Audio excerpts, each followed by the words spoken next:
गहरी रात थी। हवेली के चारों ओर सन्नाटा पसरा हुआ था। दूर कहीं से झींगुरों की आवाजें आ रही थीं और ठंडी हवा पेड़ों से टकराकर अजीब सा एहसास पैदा कर रही थी। बज़दान अपने कमरे में बेचैनी से टह रहा था। दीवार पर टंगी घड़ी की टिक टिक उसके धड़कते दिल की तरह तेज सुनाई दे रही थी। उसकी आंखों में नींद का नामो निशान नहीं था, क्योंकि आज उसकी मोहब्बत उसके करीब थी। उसकी अफशान पूरे 4 साल बाद लौट आई थी और बज़दान का दिल उसे छूने के लिए मचल रहा था। वो उसे अपनी बाहों में लेकर अपने तड़पते दिल को सुकून देना चाहता था, लेकिन वो चाह कर भी अफशान की ओर कदम नहीं बढ़ा पा रहा था। वो 4 साल बाद वापस तो आ गई थी, मगर वो पहले जैसी नहीं रही थी। उसके चेहरे पर थकान थी, आंखों में एक अनकहा दर्द और दिल में एक अजीब सी खामोशी। और अफशान का ये ठंडापन बज़दान के कदमों में जंजीर डाल रहा था। बज़दान को अपनी गलती का एहसास था, लेकिन क्या अफशान उसे फिर से वैसे ही अपना सकेगी? वो धीरे धीरे कदमों से चलता हुआ खिड़की के पास आया। उसकी हिम्मत नहीं हो रही थी कि दरवाजा खोलकर बालकनी में चला जाए।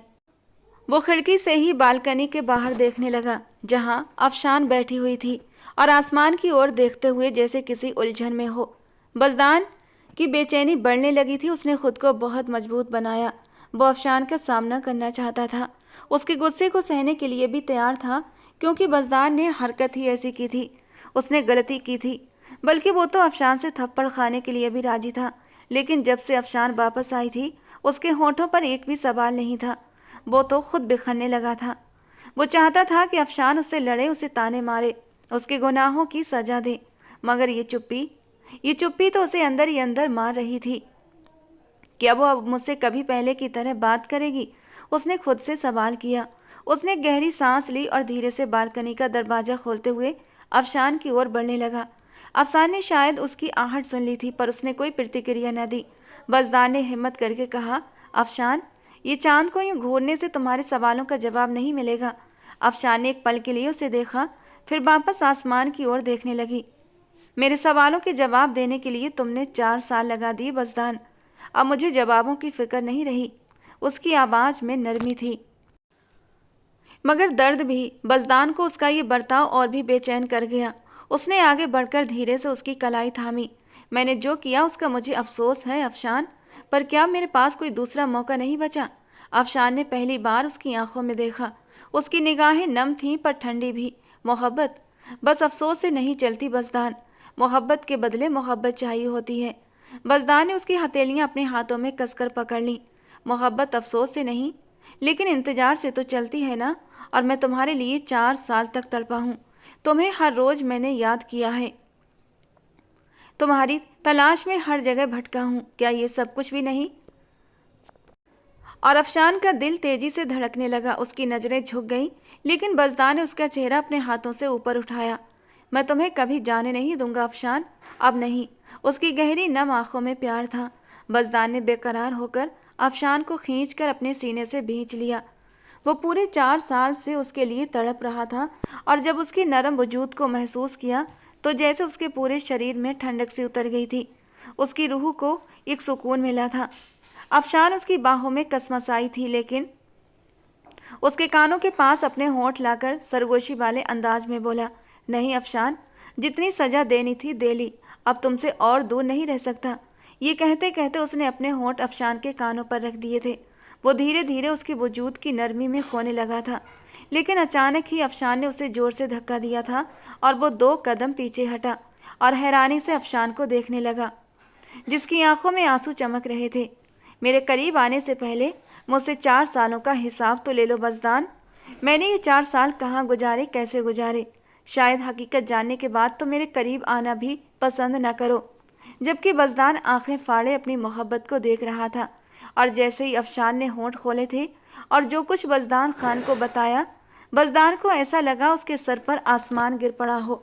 उसने आगे बढ़कर अफशान के उसने कभी ख्वाबों ख्यालों में भी नहीं सोचा था कि हवेली का जमींदार, गद्दी नशीन बज़दान खान उसका शौहर बन जाएगा, उसके जिस्म और जान का मालिक। अभी कुछ ही देर पहले बज़दान खान के फ्लैट में उसका निकाह हुआ था। मौलाना साहब और गवाहों के सामने उसने कबूल है कहा था, और अब वो रसोई में खड़ी डर के मारे थर थर काँप रही थी। उसे पता था अगर हवेली में मौजूद बज़दान की माँ या उसके दादा को इस बात की भनक भी लग गई तो उसकी मौत तो तय है। आखिर उसकी हैसियत ही क्या थी जो वो बज़दान खान की बीवी बनती। इस हवेली की एक छोटी सी नौकरानी थी। उसने गहरी सांस ली, सुकून की। बज़दान खान एक सरदार था, कोई भी उसकी मर्जी के खिलाफ नहीं जा सकता था। उसने देखा था कि पूरी हवेली पर उसका राज चलता था। जो वो कह देता वही आखिरी फैसला माना जाता था। उसके हर हुक्म की तामील होती थी। कोई भी उसकी बात टालने की जरूरत नहीं करता था। उसके होठों पर एक हल्की सी मुस्कान आई थी। जो भी था उसके लिए ये किसी चमत्कार से कम नहीं था। वो एक गरीब लड़की जो इस घर के झूठे बर्तन साफ करती थी, लेकिन आज इस हवेली की मालकिन बन बैठी थी। इस हवेली के मालिक बज़दान खान के दिल पर राज करती थी। तभी तो बज़दान खान ने उससे निकाह किया था। ये सोच कर ही अफशान के दिल में गुदगुदी सी होने लगी थी। मगर इस नादान लड़की को ये पता नहीं था कि जल्दी ही बज़दान खान उसे अपने पैरों तले रौंदने वाला था। कुछ ही पल बीते थे कि अचानक एक नौकरानी रसोई में दाखिल हुई और अफशान से बोली, सुनो लड़की, सरदार साहब ने तुम्हें अपने कमरे में बुलाया है। हुक्म है कि उनके लिए फ़ौरन कॉफ़ी बना कर ले जाओ। देर मत करना, उन्हें इंतज़ार पसंद नहीं। अफशान ने पीछे मुड़कर देखा। नजमा अब ठीक उसके सामने खड़ी थी और बज़दान के बुलावे पर वो खौफ से कांप उठी थी। बज़दान खान का बुलावा, इसका मतलब था आज वो उसे किसी भी तौर छोड़ने के मूड में नहीं था। शादी तक तो ठीक था, उसके दिल को थोड़ा सा सुकून था, लेकिन शादी के बाद अब जो बज़दान करने का इरादा रखता था उससे अफशान का दिल बुरी तरह सहमने लगा था। निकाह हुआ था आज, तो अब बज़दान खान सुहागरात मनाने का इरादा भी रखता था और यही सोचकर अफशान का चेहरा लाल हुआ था। बज़दान का कसरती बदन और लंबा चौड़ा कद सोच कर ही अफशान का गला सूखने लगा था। वो अभी इतनी बड़ी नहीं हुई थी कि इस रिश्ते की नाजुकता को समझती। वो तो अचानक ही बज़दान खान से निकाह हो गया था और वो इस कंडीशन को पहुंच गई थी। नजमा की बात पर उसने बस हल्के से सिर हिलाया। उसे समझ नहीं आ रहा था कि वो क्या करे।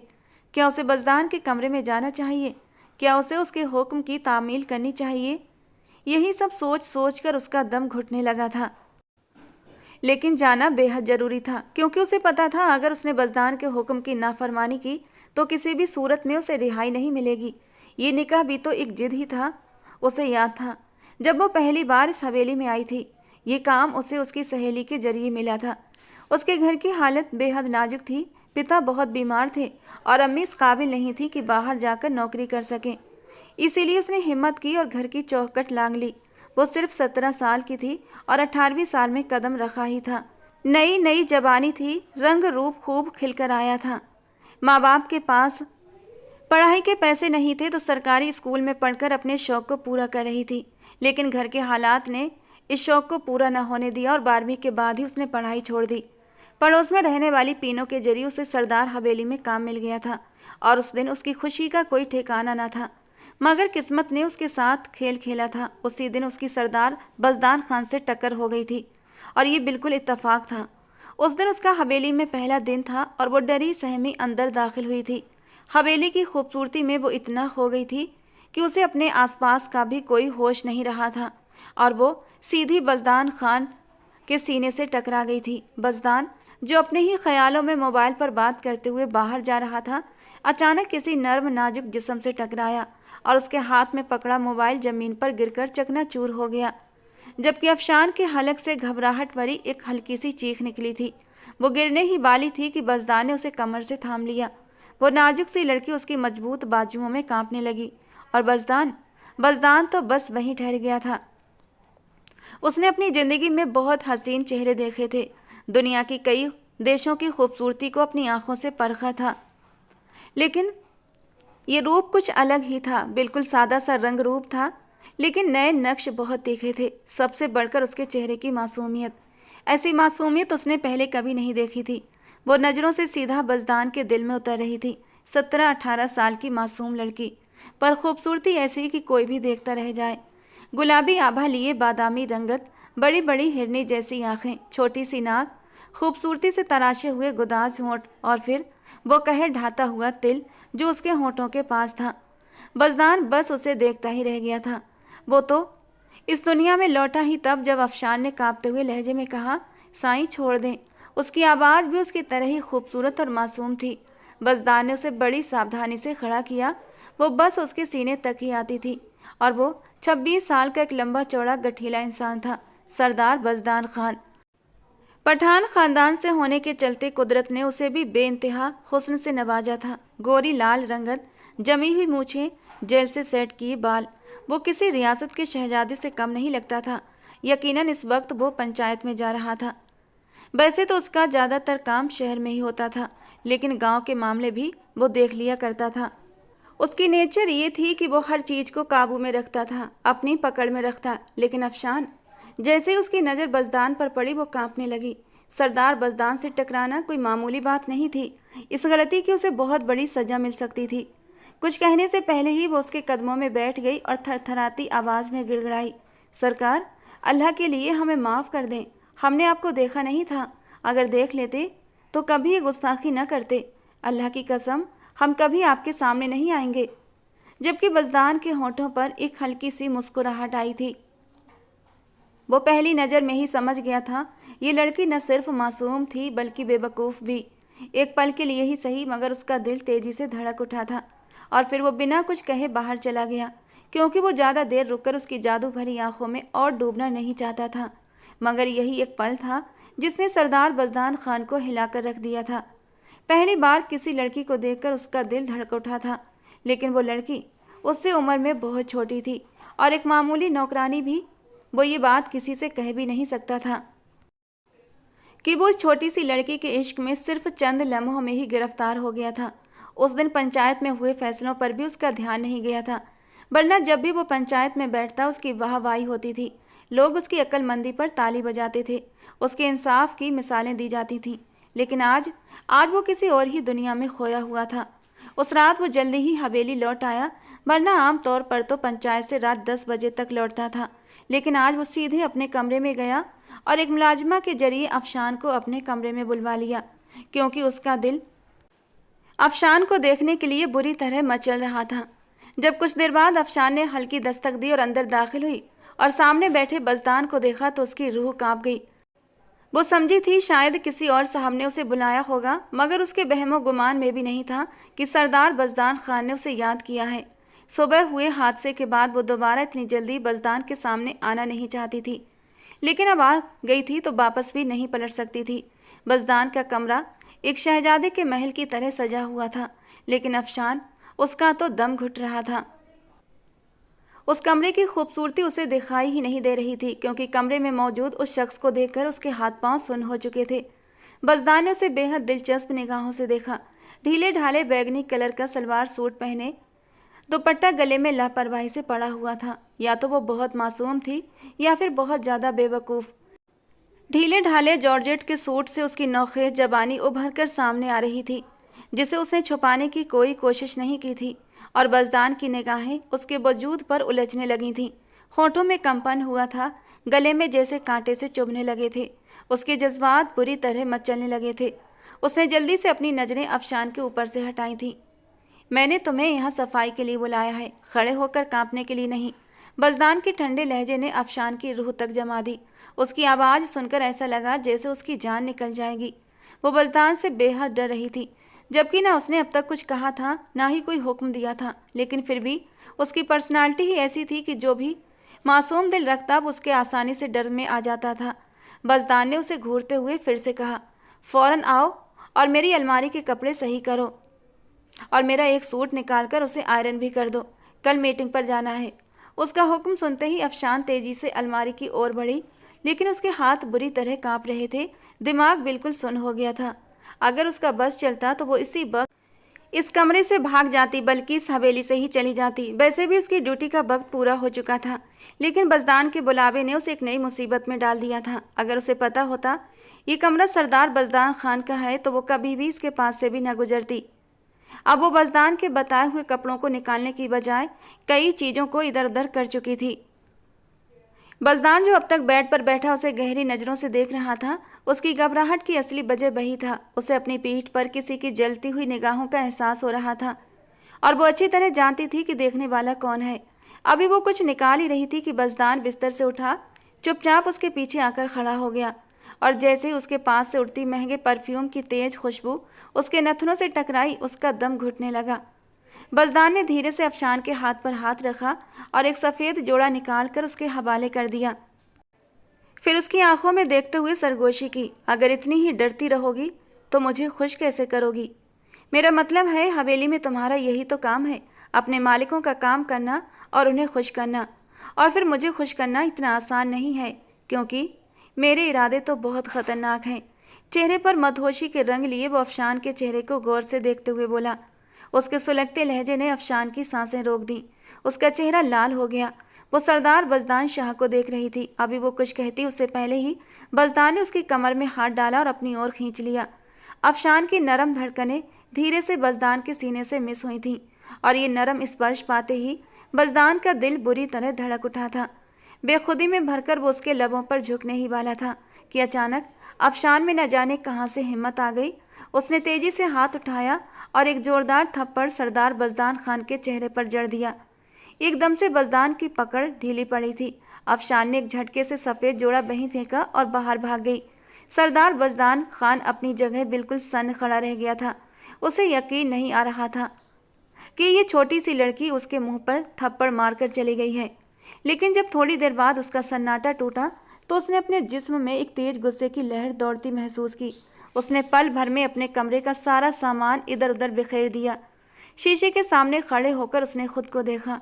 नाजुक हाथ से मारा गया थप्पड़ इतनी शिद्दत से पड़ा था कि उसका लाल सफ़ेद चेहरा और भी सुर्ख हो गया था। उसने आईने में खुद को देखते हुए गुस्से से कहा, I will kill you Afshan. तुम मुझसे अब बचकर दिखाओ। तुम इस दिल को भा गई थी और मैं तुम्हें बहुत ही प्यार से पेश आने वाला था। तुम्हारे ऊपर अपनी मोहब्बतों की बारिशें करने वाला था, लेकिन मुझे थप्पड़ मारकर तुमने मेरे अंदर सोए हुए जानवर को जगा दिया है। अब मेरी नफ़रत और मेरे जुनून को सहने के लिए तैयार हो जाओ।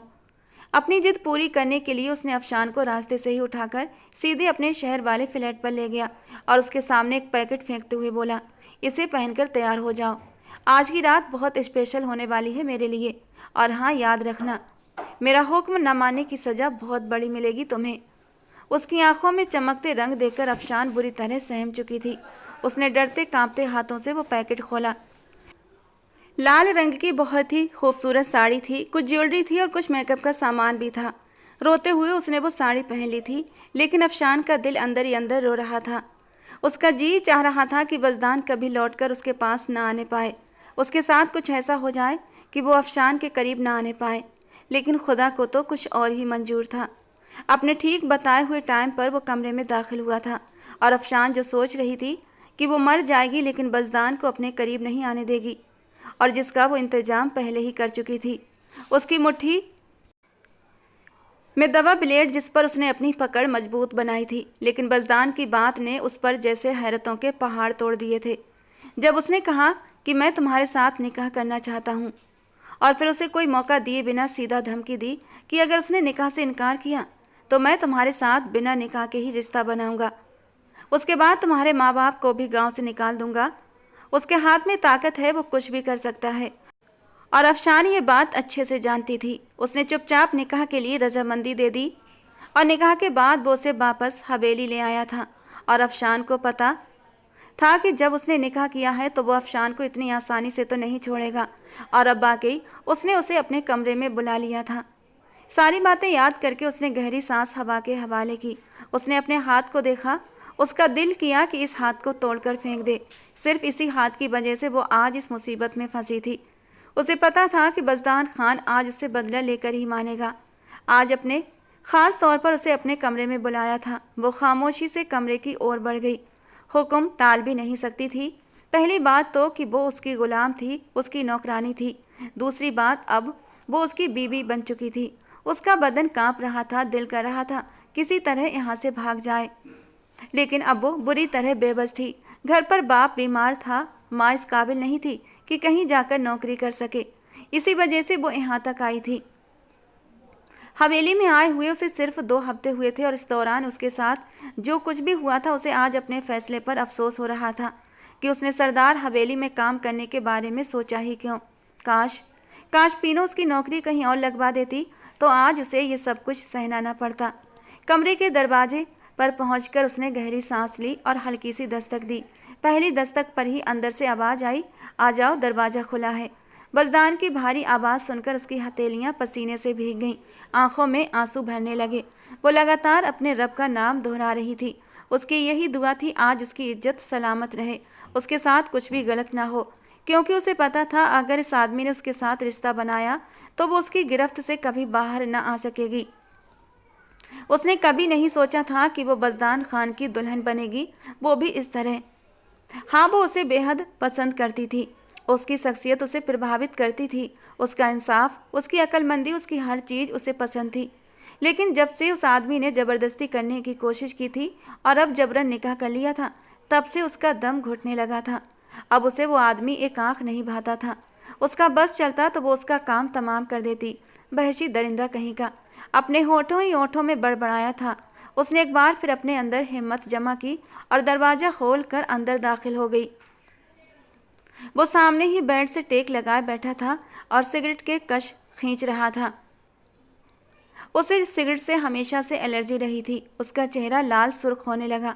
वो दरवाजे के पास खड़ी उंगलियां मरोड़ रही थी कि तभी अचानक बज़दान की आवाज़ कमरे में गूंज उठी। मैंने कहा, अंदर आओ, इसका मतलब है मेरे पास आकर बैठो। अफशान बज़दान खान, इतना दूर दूर क्यों खड़ी हो? आज तो हमारी सुहागरात है ना, और सुहागरात दूर दूर से नहीं बल्कि करीब, बहुत करीब आने से मनती है। और बज़दान की बात सुनकर अफशान का चेहरा लाल हुआ था, आंखों से टप टप आंसू गिरने लगे और देखते ही देखते उसकी हिचकियां बंध गईं। वो वहीं जमीन पर बैठती चली गई, उसका रोम रोम कांप रहा था। वो तुरंत बज़दान के आगे हाथ जोड़ते हुए गिड़गिड़ाने लगी, सरकार, हम माफ़ी चाहते हैं। हम जानते हैं कि हमने गलत किया, हमें आपके चेहरे पर थप्पड़ नहीं मारना चाहिए था। हम इस गलती के लिए आपसे रो रो कर माफ़ी मांगते हैं। अगर आप कहें तो हम आपके पैर भी पकड़ लेंगे, हमें माफ़ कर दें, हम गुनहगार हैं आपके। लेकिन खुदा के लिए हमारे साथ कुछ गलत मत कीजिए। आपने जो कहा हमने कर लिया, मगर इस तरह हमारी इज्जत को खाक में मत मिलाइए। हमारे माँ बाप की बहुत इज्जत है, अगर हमारी जरा भी बदनामी हुई तो समाज हमें स्वीकार नहीं करेगा। आप तो मर्द हैं, आप पर कोई सवाल नहीं उठाएगा, लेकिन हमारे लिए बहुत से मसले खड़े हो जाएंगे, हमें कोई भी माफ़ नहीं करेगा। हम औरत जात हैं, आप हमारे हाल पर रहम खाइए। उसके मुंह में जो आ रहा था वो बोलती जा रही थी। उसे पता था ये शख्स पत्थर दिल है, वो उसे माफ़ नहीं करेगा। लेकिन वो ये भूल चुकी थी कि बिस्तर पर बैठा शख्स उसके इश्क में बुरी तरह घायल हो चुका है। पहली नज़र का प्यार, और ये प्यार इंसान को तबाह करने की ताकत रखता है। बज़दान अपनी जगह से खड़ा हुआ। इस वक्त वो काले सियाह लिबास में था, बाल जेल से सेट हुए थे, चेहरे पर बही सख्त संजीदगी थी। वो कदम दर कदम चलता हुआ अफशान के करीब आ गया था, जबकि अफशान तो खुद में ही सिकुड़ती और सिमटती चली जा रही थी। उसने बेख्तियार झुककर अफशान को अपनी बाहों में उठा लिया। वो किसी मछली की तरह तड़पी और उसके आगे हाथ जोड़े, मगर उसी पल बज़दान ने अपना भारी हाथ उसके होंठों पर रख दिया और उसे देखते हुए गहरी आवाज़ में बोला, जैसा तुम सोच रही हो वैसा कुछ भी नहीं है। मैं तुम्हारे साथ कुछ भी गलत नहीं करना चाहता, और ना ही मैंने तुमसे निकाह इसलिए किया है कि तुमने मेरे मुंह पर थप्पड़ मारा था। अगर मैं चाहता तो तुमसे बिना निकाह के ही रिश्ता बना सकता था, और तुम मेरा कुछ बिगाड़ नहीं सकती थी। अगर तुम मेरे खिलाफ आवाज़ भी उठाती तो मैं तुम्हारी आवाज़ आसानी से दबा सकता था, मगर यहाँ मामला कुछ और है। मैं जानता हूँ अफशान, तुम एक गरीब और ज़रूरतमंद लड़की हो, लेकिन मैं तुमसे मोहब्बत करता हूँ। मुझे पता है ये तुम्हारे लिए बहुत बेमतलब सी बात होगी, तुम्हें यकीन नहीं आएगा कि मैं तुमसे मोहब्बत का दावा कैसे कर सकता हूँ, लेकिन ये सच है। मैं ये बात दुनिया के सामने कबूल नहीं कर सकता, मगर इस बंद कमरे में मैं तुम्हें इस बात का एहसास ज़रूर दिला सकता हूँ कि मैं तुमसे बेइंतहा मोहब्बत करता हूँ। ये निकाह मैंने बेवजह नहीं किया, बल्कि तुम्हें अपनी इज्जत बनाने के लिए किया है। तुम्हें डरने की कोई ज़रूरत नहीं है। मैं तब तक तुम्हारे करीब नहीं आऊँगा जब तक तुम मुझे अपने दिल से इजाज़त नहीं दोगी। वो बहुत ठहर ठहर कर उसे देखते हुए बोल रहा था, जबकि अफशान उसे हैरान और परेशान नज़रों से देख रही थी। उसे यकीन नहीं आ रहा था कि सामने बैठा इतना शानदार मर्द उससे मोहब्बत का दावा कर रहा था। वो बेयकीनी से बोली, नहीं, मैं विश्वास नहीं कर सकती, आप झूठ बोल रहे हैं, आप मेरा फ़ायदा उठाना चाहते हैं। उसकी डरी सहमी आवाज़ सुनकर बज़दान के चेहरे पर एक भूल की भटकी मुस्कान आई थी, और वो उसके मासूम चेहरे को अपने हाथों के प्याले में थामते हुए बोला, मैं तुमसे झूठ क्यों बोलूँगा, और मुझे तुमसे झूठ बोलकर हासिल क्या होगा? तुम मेरी बीवी हो, मैं तुम्हारे साथ कुछ भी कर सकता हूँ और तुम मेरे सामने उफ तक नहीं कर सकती। लेकिन मैं सच बोल रहा हूँ, मैंने आज तक कभी किसी से मोहब्बत नहीं की, कभी किसी के सामने बैठकर प्यार का दावा नहीं किया। सिर्फ तुम एक अकेली लड़की हो जिसके सामने बैठकर सरदार बज़दान खान अपनी मोहब्बत का इजहार कर रहा है। मैंने कभी नहीं सोचा था कि मैं किसी नारी सुलभ अस्तित्व की तरफ आकर्षित हो जाऊंगा, लेकिन ऐसा हो चुका है। मैं तुम्हारे सामने बेबस हूँ। उस दिन जब तुमने मुझे थप्पड़ मारा था तो मैंने यही तय किया था कि मैं तुम्हें किसी भी सूरत में माफ़ नहीं करूँगा, बल्कि तुम्हें मौत दूंगा। तुम्हें ऐसी सज़ा दूंगा जिसके बारे में तुमने कभी सोचा भी नहीं होगा। लेकिन मैं ऐसा कुछ भी नहीं कर पाया। मैं तुम्हें अपनी इसी नीयत से फ्लैट पर लेकर गया था कि मैं तुम्हारे साथ पूरी रात गुजारूंगा, अपनी बेइज्जती का बदला लूँगा। लेकिन तुम्हें अपने सामने बेबस देखकर मेरा दिल पिघल गया था और मैंने उसी पल मौलाना साहब और गवाहों का इंतजाम करके तुमसे निकाह कर लिया। मैं जानता हूँ अफशान, तुम्हारे लिए ये सब कबूल करना बेहद मुश्किल है, लेकिन यही सच है और इस सच को तुम्हें मानना ही होगा। और वो नादान लड़की एकदम ही उसकी बातों में बहकती चली गई थी। उसे मालूम था कि सरदार बज़दान खान कभी झूठ नहीं बोलता। उसकी आदत में शुमार था कि वो कभी भी झूठ का सहारा नहीं लेता था और उसे इस बात का भी एहसास था कि भला वो शख्स उसे हासिल करने के लिए ऐसी बातें क्यों करेगा। वो उसकी बीवी थी और वो इतना ताकतवर था कि वो कुछ भी कर सकता था।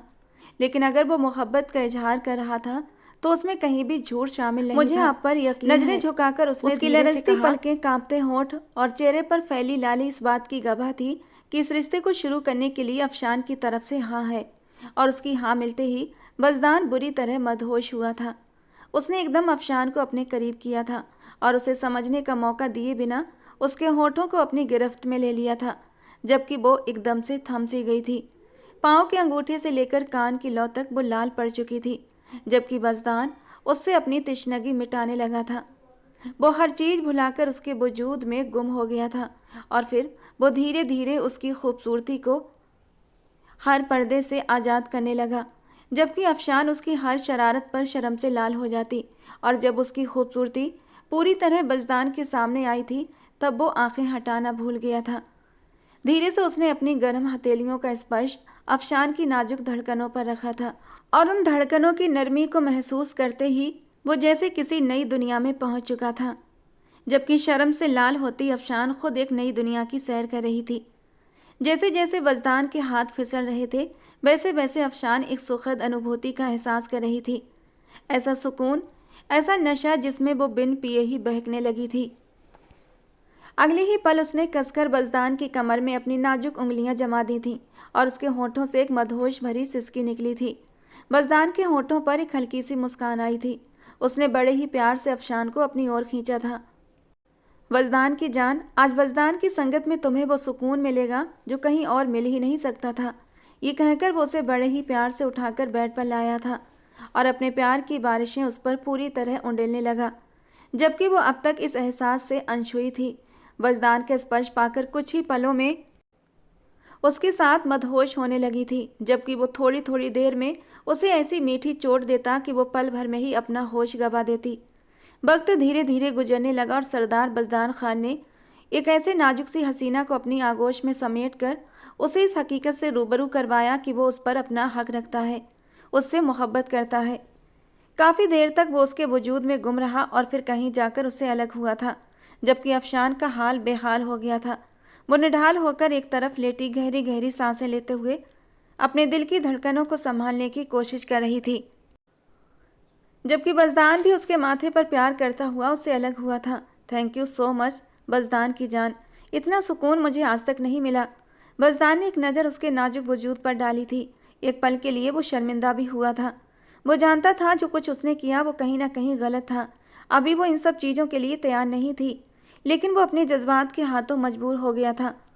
उस लड़की को देखते ही उसका दिल तेज़ी से धड़कने लगा था और ऐसा उसकी ज़िंदगी में पहली बार हुआ था। लेकिन उसे ये एहसास ही ना हुआ कि उसके करीब जाकर वो उसकी ज़िंदगी तबाह कर चुका है। वो खामोशी से उठकर वॉशरूम चला गया।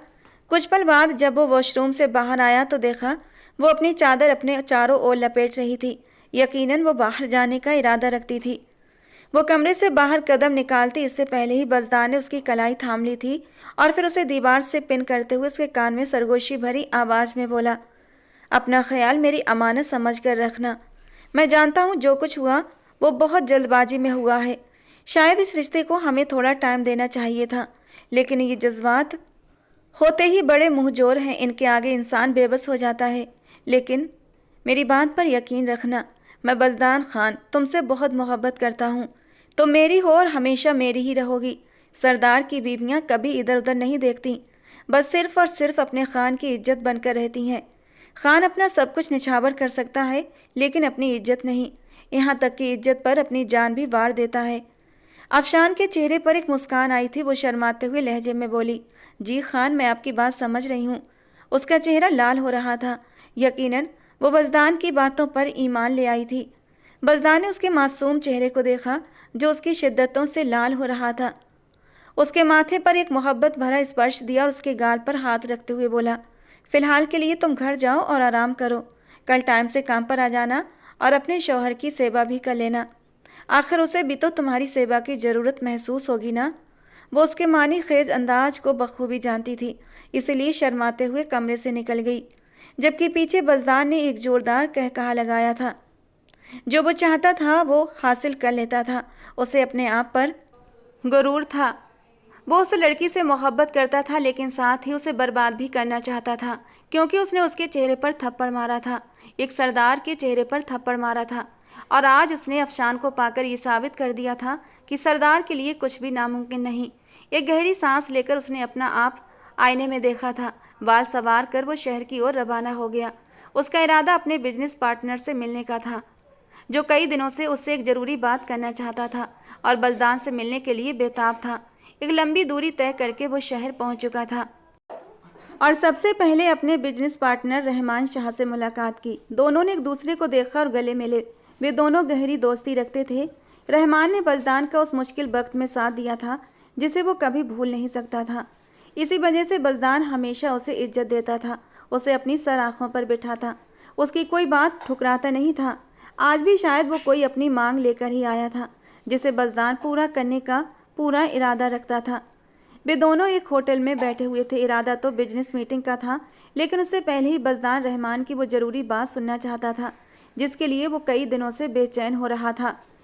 रहमान शाह उसकी ओर देखते हुए बोला, मैं जानता हूँ सरदार बज़दार खान, तुम्हारी सोच बहुत अलग है और तुम एक अनोखे मिजाज के इंसान हो। तुम एक जागीरदार हो, तुम्हारे सिर पर गद्दी है, मगर आज मैं तुमसे जो मांगने वाला हूँ वो बहुत बड़ा है। मुझे लगता है तुम मेरी बात से इनकार नहीं करोगे, क्योंकि तुम मेरे अच्छे दोस्त हो और मेरी बात को समझोगे। जबकि बज़दार सीने पर हाथ बांधे उसे गौर से सुन रहा था। वो समझ गया मामला काफ़ी गंभीर है। तभी रहमान शाह इतनी भूमिका बांध रहा था, वरना जब भी कोई बात होती थी वो सीधे मुंह पर बोल दिया करता था। रहमान आगे बोला, मैं आज तुमसे अपनी बहन का रिश्ता मांगने के लिए आया हूँ। मेरी बहन सना तुम्हें बहुत पसंद करती है। कई बार वो मेरे सामने तुम्हारा जिक्र कर चुकी है और मेरा भी कुछ ऐसा ही इरादा है। अगर तुम मेरी बहन से शादी कर लोगे तो हमारे रिश्ते और मजबूत हो जाएंगे और कारोबार में भी काफ़ी ज़्यादा फ़ायदा होगा। बाबा की भी यही ख्वाहिश है। अगर तुम सना के लिए हाँ बोलते हो तो वो बड़ा प्रोजेक्ट भी हमें आसानी से मिल जाएगा। और ये सुनकर बज़दार की आंखों में चमक आई। जिस प्रोजेक्ट को भी दोनों हासिल करना चाहते थे वो रहमान शाह के पापा के हाथों में था। यही वजह थी वो कुछ पल के लिए चुप हो गया, लेकिन अचानक उसकी आंखों के सामने अफशान का शर्माया हुआ चेहरा आ गया। अभी तो वो उससे ताज़ा ताज़ा मोहब्बत का इजहार करके आया था। अभी तक अफशान के वजूद की खुशबू बज़दार के वजूद से गई नहीं थी।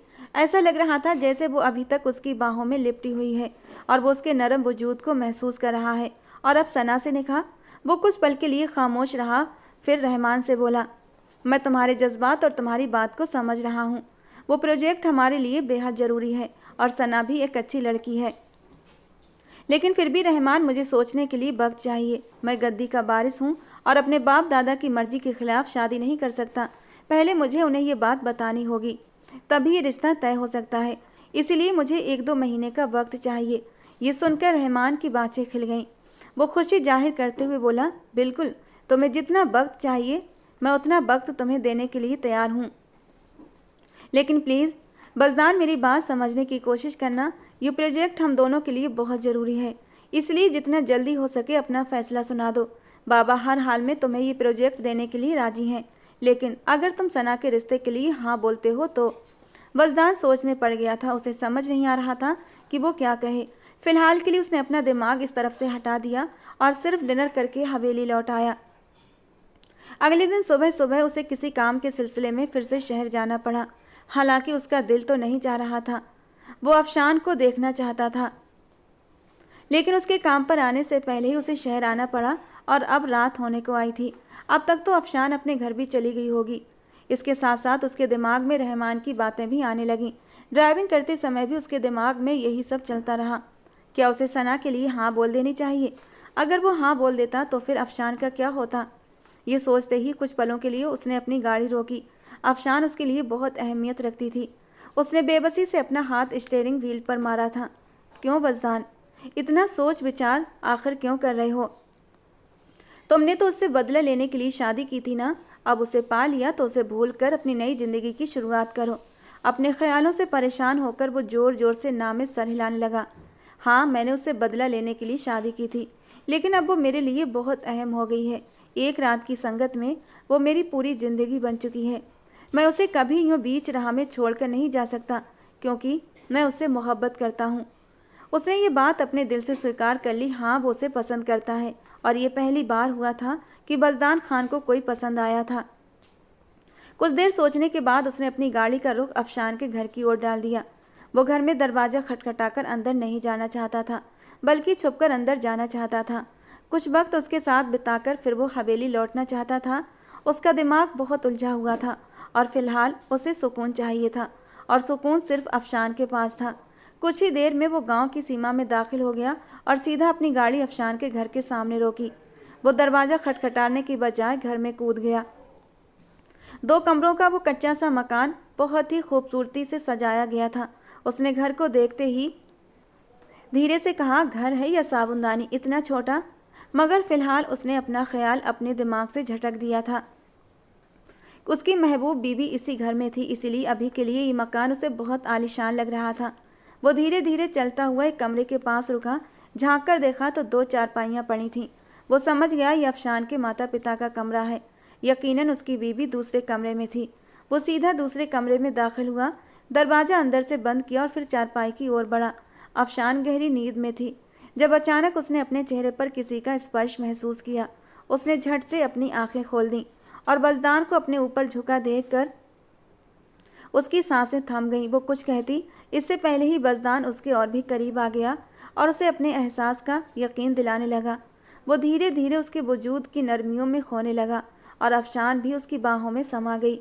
हालांकि उसे डर भी था, अगर उसके माता पिता जाग जाते तो उसकी बहुत बदनामी होनी थी। मगर फिर ये सोचकर वो मुतमईन हो गई कि जब उसके माता पिता नींद की गोली लेकर सोते थे तो उनकी आंख सुबह से पहले नहीं खुलती थी। समय धीरे धीरे बीतने लगा। अफशान और वजदान के निकाह को पूरा 1 महीना हो गया था। इस 1 महीने में उनके बीच की हर दीवार गिर चुकी थी। वजदान की मोहब्बत को देखकर अफशान ने भी अपना सिर झुका लिया था और उसके सामने अपने प्यार का इजहार कर दिया था। वो देखने में बहुत खूबसूरत थी, मगर आज तक उसके पास कोई लड़का नहीं आया था। वो एक गरीब घराने की लड़की थी। कई लड़कों ने उसे छूने की कोशिश की थी, मगर खुदा का शुक्र था उसकी इज्जत हमेशा महफूज रही। सबसे अच्छी उसकी पर्दा करने की आदत थी, इसीलिए आज तक किसी भी मर्द ने उसे नहीं देखा था। यही वजह थी वो अब तक महफूज थी और मोहब्बत के झमेलों से कोसों दूर थी। मगर अब वजदान की मोहब्बत को हासिल करके वो मुकम्मल हो चुकी थी। लेकिन अचानक हवेली में वजदान खान की शादी की चर्चा होने लगी। वजदान ने बहुत सोचने के बाद सना के लिए हाँ बोल दिया था। उसके लिए उसका कारोबार बहुत अहमियत रखता था। हाँ, वो अफशान से मोहब्बत करता था, मगर वो सना को मना नहीं कर सकता था। ये उसके करियर का सवाल था, मगर वो ये नहीं जानता था इस दौरान वो अपनी ज़िंदगी की सबसे कीमती चीज़ खोने वाला है। 2 दिन से अफशान की तबीयत थोड़ी ख़राब थी, इसीलिए बेगम साहिबा ने उसे छुट्टी दे रखी थी। खासकर वजदान खान की उस पर नजर करम थी, इसलिए कोई भी नौकर उससे बदतमीजी नहीं करता था। वो 2 दिन से काफ़ी बेचैन थी। न जाने क्यों से घबराहट हो रही थी। ऐसा लग रहा था जैसे कुछ बुरा होने वाला है, मगर क्या, वो नहीं जानती थी। आज तबीयत थोड़ी बेहतर हुई तो वो हवेली की तरफ बढ़ी। 2 दिन हो गए थे उसने वजदान का चेहरा तक नहीं देखा था। यही वजह थी कि शायद उसकी बेचैनी बढ़ती जा रही थी। इससे पहले भी उसकी तबीयत खराब हुई थी, मगर उस वक्त बज़दान चुपचाप उसके घर आ गया था, मगर इस बार उसने घर की तरफ मुड़कर देखा तक नहीं था। जैसे ही वो हवेली पहुंची तो वहाँ का माहौल देखकर सन्न रह गई। पूरी हवेली को रोशनी से सजाया जा रहा था। उसके माथे पर बल पड़ गए। जैसे ही वो अंदर दाखिल हुई तो हर तरफ गहमा गहमी थी। कोई इधर उधर भाग रहा था, कोई कुछ काम कर रहा था। वो हैरान थी। वो सीधे नजमा के पास गई और उससे पूछा तो मालूम हुआ बज़दान खान शादी कर रहे हैं अपने बिजनेस पार्टनर की बेटी सना से। 1 हफ्ते बाद उनका निकाह होने वाला है और जल्द ही रुखसती भी। ये सुनते ही अफशान के पैरों की जमीन खिसक गई। वो हैरान और सदमे में नजमा को देखने लगी। ये कैसे हो सकता है? उसे कुछ समझ नहीं आ रहा था। बेबसी में उसके लब खुल गए। सरदार कहाँ है? उसका लहजा भीगा हुआ था। नजमा ने हैरानी से उसकी ओर देखा। उसके चेहरे का रंग उड़ गया था। नजमा को महसूस हो गया था कि कुछ बहुत गलत हो रहा है। उसने अफशान को थामते हुए कहा, कहीं तूने सरदार से इश्क तो नहीं कर लिया? वैसे भी मैं काफ़ी दिनों से देख रही हूँ, सरदार को देखते ही तेरी आंखों में एक चमक सी उतर आती है और सरदार की भी तेरे ऊपर अच्छी खासी नजरें करम है। अगर ऐसा है तो ये ख्याल अपने दिमाग से निकाल दे। वो बड़े लोग हैं, हमारे जैसे छोटे लोग उनकी नज़र में कुछ भी नहीं। हम लोगों से वो अपना मन तो बहला सकते हैं, लेकिन सबके सामने सम्मान और इज्जत का रिश्ता नहीं दे सकते। अफशान की आंखों के आगे अंधेरा छाने लगा। वो निढाल होकर वहीं कुर्सी पर गिर पड़ी। उसे यकीन नहीं हो रहा था कि जिस बज़दान ने उससे मोहब्बत के दावे किए वही उसे किसी और औरत के सामने छोड़ देगा। जिसने उसकी परवाह की उसी ने उसे खिलौने की तरह इस्तेमाल करके छोड़ दिया। लेकिन बज़दान अनजान था कि अफशान के अंदर उसकी एक नन्ही सी जान भी पल रही है। नजमा की बात गलत साबित नहीं हुई। धीरे धीरे शादी की तैयारियां पूरे होने लगीं। बज़दान पिछले 1 हफ्ते से हवेली नहीं आया था। वो सीधे बारात के दिन ही आने वाला था, क्योंकि उसे मालूम था हवेली में अफशान भी होगी और वो उसका सामना नहीं कर पाएगा। मगर एक न एक दिन तो उसे आना ही था। आज बारात का दिन था और बज़दान हवेली आ चुका था। वो अपने कमरे में तैयार हो रहा था। हवेली में सब लोग अपने अपने कामों में व्यस्त थे। तभी अफशान बहुत एहतियात के साथ उसके कमरे में दाखिल हुई। बज़दान ने उसे देखा। उसके चेहरे पर तनाव फैल गया। जिससे वो भाग रहा था वही उसके सामने आकर खड़ी हो गई थी। अफशान ने उसे दूल्हे के लिबास में देखा तो उसका दिल हजारों टुकड़ों में बट गया। अक्सर अफशान उससे कहती थी, अब लाल रंग की शेरवानी पहनना, आप पर बहुत अच्छी लगेगी। और आज उसने सच में लाल रंग की शेरवानी पहनी थी। अफशान की आंखों से आंसू बहने लगे, मगर वो जबरन मुस्कुराई और बज़दान को देखते हुए बोली, खान मुबारक हो आपको। बज़दान ने एक ठंडी नज़र उसके वजूद पर डाली और कुछ कहने के लिए अपने होंठ खोले ही थे, लेकिन फिर बिना कुछ कहे कमरे से निकल गया। वो अफशान के सामने कमज़ोर नहीं पड़ना चाहता था। वो खुदगर्ज हो गया था और खुदगर्जी में उसे अफशान के आंसू भी दिखाई नहीं दे रहे थे। अफशान का इस्तेमाल करके छोड़ने वाला अब किसी और के साथ शादी करने जा रहा था, मगर उसे ये नहीं पता था कि उस मासूम के अंदर उसकी एक नन्ही सी जान पल रही थी। बारात हवेली से धूमधाम से निकल गई। अफशान ने एक दर्द भरी मुस्कान के साथ देखा और हवेली से बाहर निकल आई।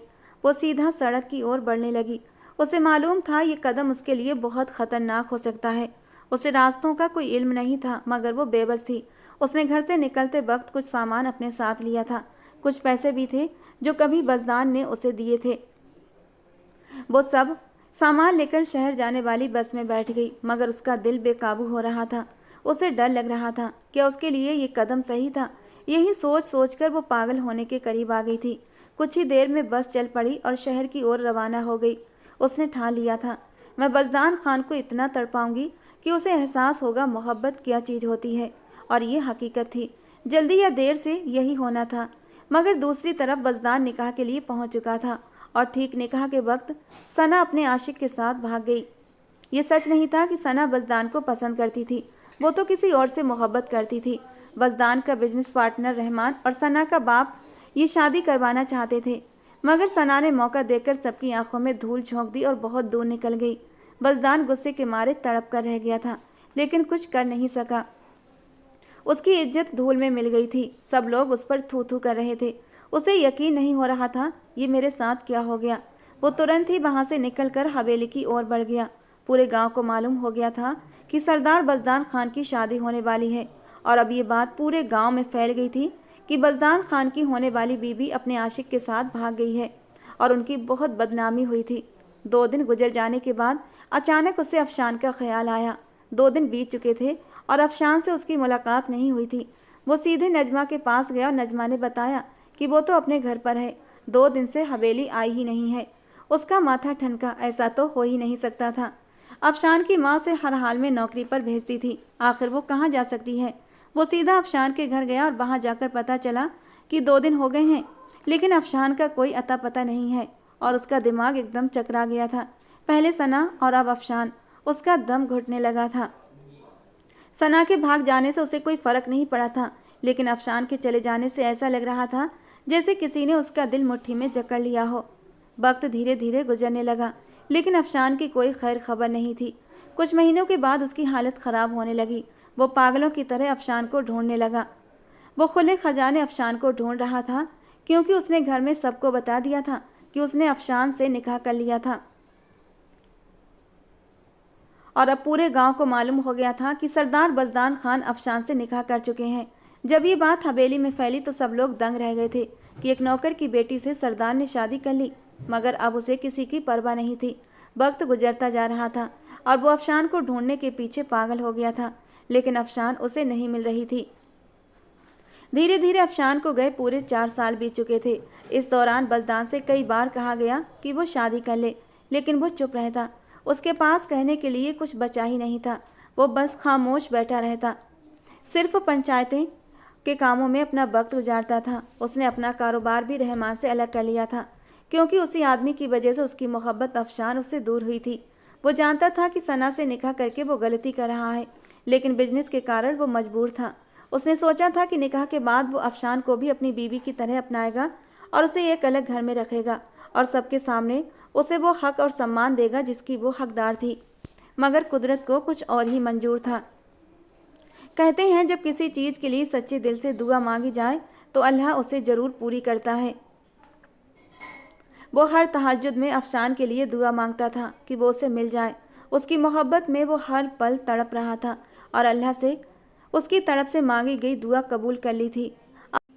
अफशान शहर जाने के बाद एक एनजीओ में रह रही थी और 4 सालों से वहीं थी, नौकरी करके अपने बेटे का और अपना पेट पाल रही थी। अल्लाह ने उसे अपनी एक बड़ी नेमत से नवाजा था, मगर ये बात किसी को मालूम नहीं थी।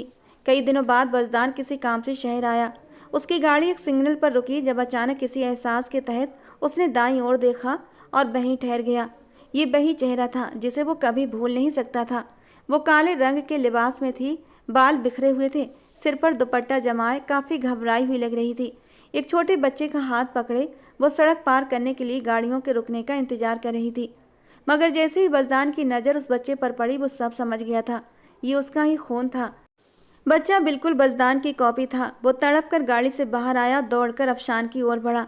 कई सालों बाद बज़दान को सामने देखकर अफशान भी एकदम जड़ हो गई थी। उसे यकीन नहीं हो रहा था कि ये वही शख्स है जो उसके सामने खड़ा है, मगर सरदार बज़दान खान आंखें फाड़े अफशान को देख रहा था, जैसे उसे यकीन न हो रहा हो। उसने हाथ बढ़ाकर अफशान के गालों को छुआ था और उसके वजूद को महसूस करके उसकी आंखों से आंसू बहने लगे थे और फिर वो अचानक ही ज़मीन पर झुकता चला गया। वो घुटनों के बल अफशान के सामने बैठा था, जो हमेशा अपनी मर्जी का मालिक रहा, आज अब सबके सामने उसके कदमों में बैठा था।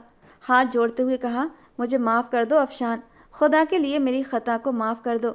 अफशान, मैं तुम्हारे लिए कितना पागल हुआ हूँ, ये मैं और मेरा खुदा जानते हैं। अल्लाह के लिए मेरे पास आ जाओ। मैं पूरे गांव को बता दिया है कि तुम मेरी बीवी हो। अब मैं तुम्हें दोबारा दूर नहीं होने दूंगा। इतना कहकर उसने अफशान को अपने गले से लगा लिया, जबकि वो अब तक बिल्कुल सुन्न खड़ी थी। उसे यकीन नहीं हो रहा था कि सरदार बज़दान खान उसके कदमों में बैठा था। इस शख्स की हालत देखकर वो हैरान हुई थी।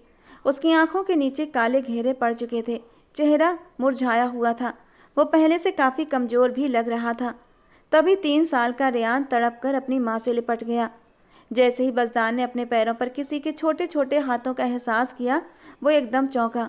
उसने कभी उस बच्चे को देखा तो कभी अफशान को, और फिर वो बात भी अफशान ने बता दी कि ये संतान उसी की है। वो खुशी से निहाल हो गया था।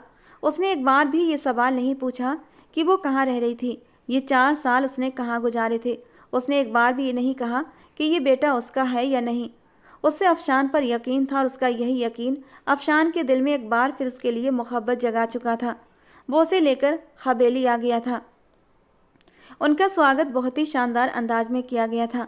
अपना पोता देखकर उसकी माँ भी निहाल हो गई थी। उसे देखते ही सब पहचान गए थे ये सिर्फ और सिर्फ बज़दान की ही औलाद हो सकता है। और ये सच है, इंतज़ार का फल हमेशा मीठा होता है। इंतजार का मीठा फल। अफशान के कदम हवेली में पड़ते ही बीते 4 साल जैसे किसी अधूरे ख्वाब की तरह लगने लगे थे। हवेली बही थी, लोग बही थे, पर माहौल अब बिल्कुल अलग था। जब बज़दान ने सबके सामने उसका हाथ थामा और उसे अपने साथ अंदर ले गया तो अफशान की आंखें नम हो गई थीं। उसने कभी सोचा नहीं था कि वो दिन भी आएगा जब बज़दान उसे पूरे मान सम्मान के साथ अपनी पत्नी के रूप में स्वीकार करेगा। रात के सन्नाटे में अफशान बालकनी में खड़ी थी। वो अभी तक वज़दान के करीब नहीं गई थी, जबकि वज़दान अंदर कमरे में बैठा बेचैनी से उसका इंतजार कर रहा था। और जब बेचैनी कम न हुई तो वो धीरे धीरे कदम उठाता हुआ बालकनी में आया था। ठंडी हवा उसके चेहरे को सहला रही थी, लेकिन उसके दिल में अब भी अजीब सी बेचैनी थी। तभी पीछे से वज़दान आया और धीरे से उसके कंधे पर अपना हाथ रखा।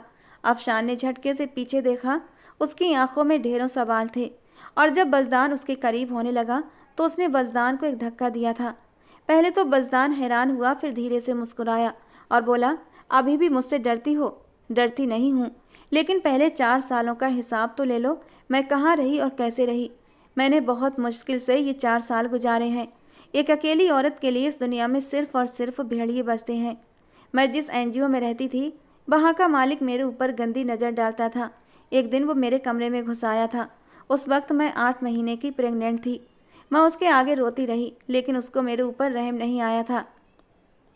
और जैसे ही वो मेरे करीब हुआ और जब उसने मेरी हालत देखी तो खुद ब खुद मेरे कदमों में गिर गया था और फिर मुझे हाथ लगाए बिना चुपचाप रोता हुआ चला गया था।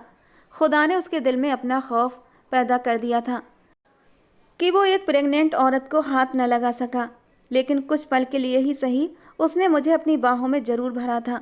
और ये ज़िंदगी में पहली बार था कि किसी गैर मर्द ने मुझे इस तरह छुआ था। मैं बहुत रोई थी। उसका स्पर्श मुझे अंगारों पर जलाकर रख देता। बताते बताते अफशान रो पड़ी थी और बज़दान की आंखों में भी आंसू आ गए थे। उसकी वजह से उस मासूम सी लड़की ने क्या कुछ नहीं सहा था। उसने खींचकर अफशान को अपने करीब कर लिया था। मुझे तुम पर पूरा यकीन है अफशान, मैं तुमसे कोई हिसाब नहीं चाहता। बस तुम मेरे पास आ गई हो, मेरे लिए यही काफ़ी है। और मैं यकीन से कह सकता हूँ तुम अपनी गुजरी सारी तकलीफ़ें, सारे दर्द भुला दोगी जब मैं तुम्हें अपने प्यार की बारिश में भिगो दूंगा। अफशान ने अपनी नज़रें झुका लीं, लेकिन बज़दान ने धीरे से उसकी ठोड़ी उठाई और उसकी आंखों में झांकते हुए कहा, 4 साल बहुत मुश्किल थे अफशान। तुम्हारे बिना हर दिन एक सज़ा जैसा था। मैंने खुद को बहुत सज़ा दी, लेकिन अब और नहीं। अब मैं तुम्हें कभी खुद से दूर नहीं जाने दूंगा। अफशान की आंखों में आंसू छलक आए, लेकिन इस बार वो दर्द के नहीं, खुशी के आंसू थे। उसने हल्की आवाज़ में कहा, और अगर मैं फिर से दूर चली जाऊं तो? बज़दान ने बिना एक पल गवाए उसे अपनी आगोश में ले लिया और धीमे से फुसफुसाया, तो मैं तुम्हें पूरी दुनिया से ढूंढ कर वापस ले आऊँगा। अब तुम्हारे बिना जीने का ख्याल भी नहीं कर सकता।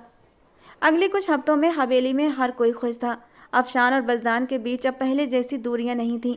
बज़दान उसके हर छोटे बड़े काम का ख्याल रखता, उसे हंसाने की कोशिश करता, और जब अफशान अपने बीते दिनों की तकलीफ़ों में खो जाती तो बज़दान उसे अपने प्यार से बहलाने की कोशिश करता। एक दिन दोपहर में अफशान अपने कमरे में बैठी थी जब बज़दान चुपचाप पीछे से आया और उसकी गोद में एक खूबसूरत रेशमी साड़ी रख दी। अफशान ने हैरानी से उसे देखा। ये किस लिए? बज़दान ने मुस्कुराकर कहा, कल हमारी शादी की 4थी सालगिरह है। मुझे लगता है हमने ज़्यादा वक्त साथ में नहीं बिताया, लेकिन अब मैं हर वो खुशी तुम्हें देना चाहता हूँ जिससे तुम महरूम रहीं। अफशान की आंखों में प्यार उमड़ आया। उसने साड़ी उठाकर देखी और हल्के से मुस्कुराई। तो अब क्या हम फिर से एक नई शुरुआत कर सकते हैं? बज़दान ने उसके हाथ को अपने हाथों में लेकर कहा, ये कोई नई शुरुआत नहीं अफशान, ये वही अधूरी कहानी है जिसे अब मैं तुम्हारे साथ मिलकर पूरा करना चाहता हूँ। उस रात हवेली फिर से रोशनी से जगमगा उठी थी, जैसे आज ही उन दोनों की शादी हुई थी। और बज़दान ने अपना कमरा बिल्कुल सुहागरात के कमरे के जैसा सजवाया था।